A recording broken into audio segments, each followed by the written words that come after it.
এইফালে ফ্ৰেণ্ডছ এয়া আহি মামাহঁতৰ ঘৰত আহি আম দেখা পাইছোঁ, এই আম এডাল আৰু আম দেখা পাই মই আহিয়ে এনেকৈ আম লৈছোঁ, আহিয়ে এনেকৈ আম সানি লৈছোঁ।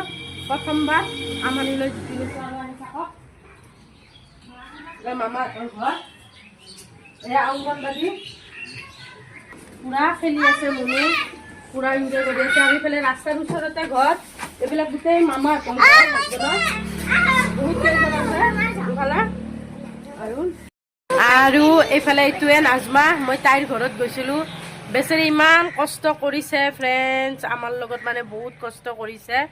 এইফালে তাই ৰান্ধি বাঢ়ি খুৱাই পলোৱা মাংস বনালে তাইৰ ঘৰত খাই মেলি ইফালে মামাহঁতৰ ঘৰত আহিলোঁ।